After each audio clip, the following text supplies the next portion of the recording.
Palmas para o Diniz, né? Ok, bom, eu não estou habituado a ser muito disciplinado, assim como o Diniz, estou sentadinho e tal, mas vou ver se não posso destoar com este grande técnico que a gente tem aqui. Bom, eu não vou dizer assim tanta coisa. Ontem nós fizemos um vídeo, uma live, em que basicamente foi uma live para demarcar um posicionamento.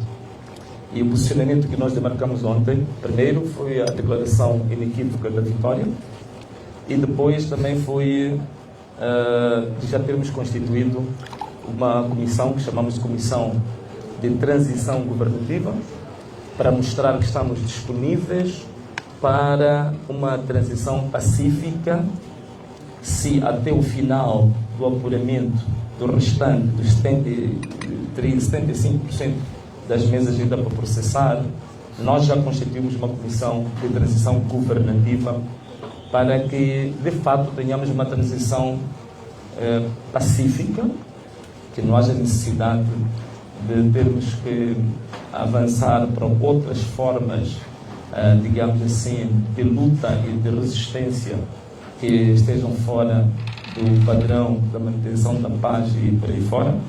Então, constituímos isso no sentido que estamos a dar um sinal de que, querendo, nós sermos uma equipe que pode, à mesa, sentar-se com o regime do dia e negociar-se como é que essa transição é feita, de forma democrática, de forma diplomática e de acordo com os padrões e princípios da paz, da reconciliação.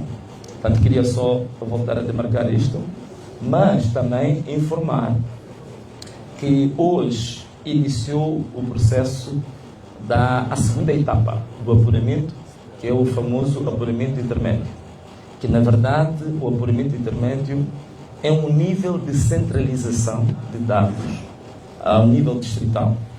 E essa centralização de dados, na verdade, é a apresentação de um edital, um único edital, que agrega os dados do distrito e os mandatários dos partidos com os editais das mesas, vão dizer se estão de acordo ou se não estão de acordo. Infelizmente, ainda estava a ouvir a conferência de imprensa dos observadores da União Europeia, que pelo menos a confirmar algo que é de senso comum, pelo menos entre os eleitores, em que muitas das mesas, os presidentes dessas mesas, não aceitaram entregar editais aos delegados de candidatura. Noutros casos, não afixaram os editais na parte externa das assembleias de voto no fim do apuramento conforme a lei preconiza. Há casos de presidentes das mesas que fugiram com editais para casa.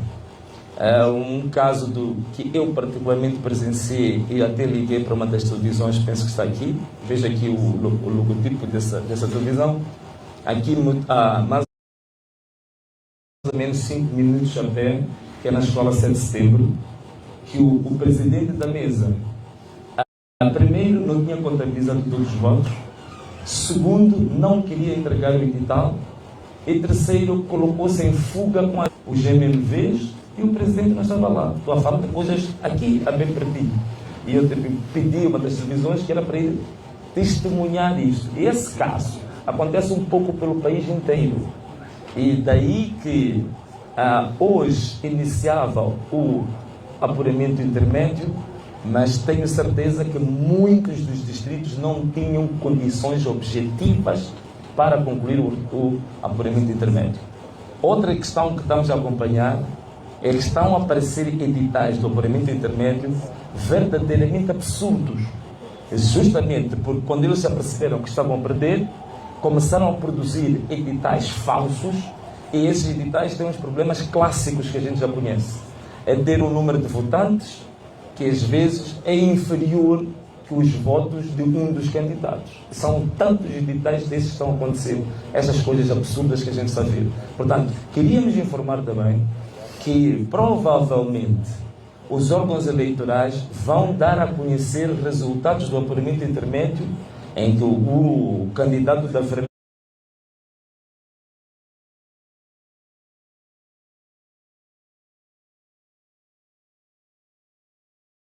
Lima e o próprio Frelimo estarão em vantagem, mas claramente são dados adulterados.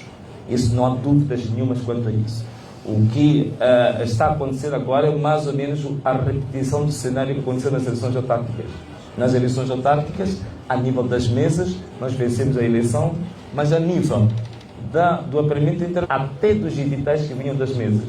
Aqui na cidade de Maputo, só para refrescar a nossa memória, 3 tribunais conseguiram provar isso, que era o Tribunal de Canfumo, o Tribunal de Camanculo, o Tribunal de Camavota, que demonstraram que os órgãos eleitorais haviam falsificado editais. E isso depois de uma perícia do Ministério Público. O tribunal tirou sentenças que provavam a falsificação de dados na cidade de Maputo, ao nível do apuramento intermédio. Portanto, é o mesmo cenário que querem repetir agora para nível nacional.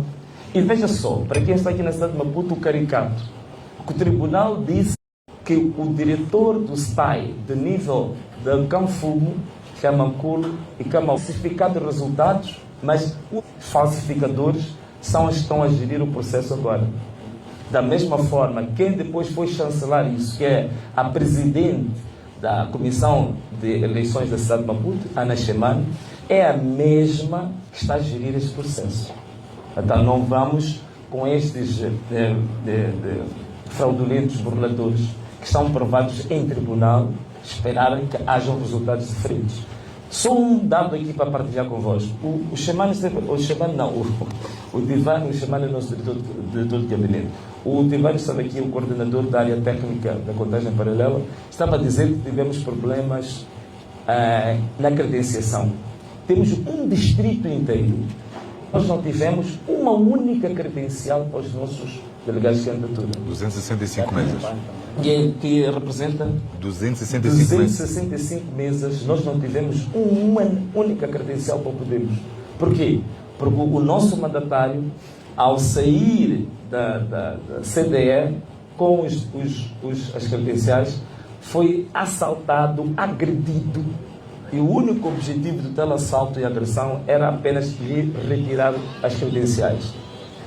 Fez-se um auto de polícia, comunicou-se isto à polícia e pegou-se no auto de polícia, fez-se um pedido à comissão eleitoral da cidade para emitir novas credenciais em função de uma prova policial de que houve agressão e, pura e simplesmente, esta senhora, que já tinha sido identificada no ano passado pelo tribunal como a falsificadora de editais, ela pura e simplesmente rejeitou emitir novas credenciais. Portanto, nós fomos em Cambuquana sem um único delegado de candidatura para essa situação. Mas mesmo assim, a nossa vitória em Cambuquana foi inequívoca. Como é que nós tivemos editais? Claro, formas alternativas, não é?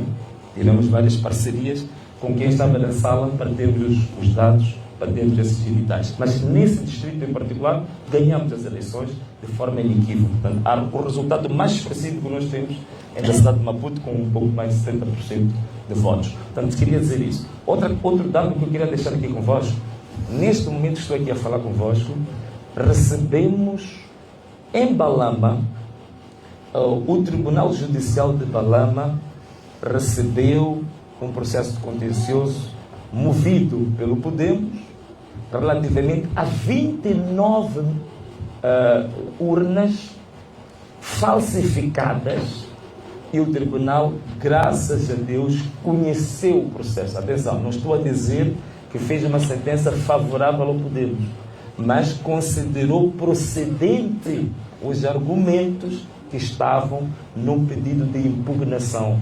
E esse julgamento vai ocorrer, se não estou em erro, amanhã, sábado. Portanto, já teremos até segunda-feira a sentença. Estão lá casos muito graves. Urnas duplicadas, temos lá número de eleitores repetidos 4, 5, 6 vezes. Graças a Deus isso foi identificado. Vai ser um dado muito interessante para a imprensa acompanhar nos próximos tempos. Portanto, nós, em conclusão, do ponto de vista político, não só questões técnicas, nós estamos numa situação que comprova que temos um regime que tudo vai fazer para que não perca as eleições. Vejam só, aqueles números que estão ali, mesmo o candidato da Frelimo, são números resultados depois do enchimento. Quer dizer, a nossa votação, ou digamos, os votos que nós recebemos foram tão expressivos que mesmo depois do enchimento até exaustão, ainda estamos com esses números aqui a nível nacional. Portanto, mesmo depois de todo o enchimento. É por isso que nós estamos a considerar isso. Nós sabemos que boa parte daqueles editais da Frelimo e do Chapo são adulterados. Mas nós estamos a considerar esses mesmos editais porque eles são provenientes da mesa. Portanto, são mais difíceis de questionar, porque é aquilo que na mesa se produziu depois do enchimento. Então, estamos a considerar, a admitir que o enchimento fica com eles, mas estamos ali com um resultado inequivocamente superior, histórico, que nunca foi visto em Moçambique. E muita gente pergunta-me, né? Então, Venâncio, se eles continuarem sempre com aquela história deles de sempre, né? Porque o que é que acontece? Há uma técnica de entretenimento que eles fazem, que é o seguinte: deixam-nos discutir, por exemplo, a fase do apuramento parcial. Estamos à procura de editais, estamos a correr, fazer contagem paralela. O que eles fazem? Eles avançam e já lançam números falsos para a fase seguinte, que é do apuramento intermédio. Significa, quando nós transitamos parcial para ir ao intermédio, já os encontramos preparados para a centralização provincial. Portanto, esta é a técnica que eles fazem. Só que desta vez encontraram uma juventude totalmente liberta dessas algemas de 50 anos de escuridão. Então, também estamos aqui agora, já também nos anteciparmos. Enquanto eles querem falar do apuramento intermédio, nós já temos dados provisórios sobre isso. E o que é que se me é perguntado? Venâncio, agora, se isto continuar nesta onda, o que é que vamos fazer? Bom, eu ontem disse uma coisa, citando o Jonas Savimbi, disse que o problema do futuro deste país já não pode ser imputado ao Venâncio. O futuro deste país tem que ser imputado ao nível ou à intensidade da coragem da juventude desta nação. Então, eu acredito que a juventude, os eleitores deste país, são suficientemente corajosos para que, de uma vez por todas, inicie-se uma etapa, uma nova era em Moçambique, em que a mentira não se sobrepõe à verdade, para que os métodos antidemocráticos não estejam sobrepostos à democracia plena, à lei e à ordem. Nós vamos ter eventos historicamente fabulosos e sem precedentes. Eu estou muito crente nessa juventude, estou muito crente nesta nação que iniciou uma nova era para Moçambique e que tudo o que fizeram durante estes 30 anos, em termos de fraude, de burla, eu penso que agora é o dobrar dos sinos, porque é, de fato, o fim dessa era e vamos iniciar um novo processo de libertação deste país. Então, era esta pequena declaração política que eu queria fazer para nós encerrarmos os nossos trabalhos. Muito obrigado a todos.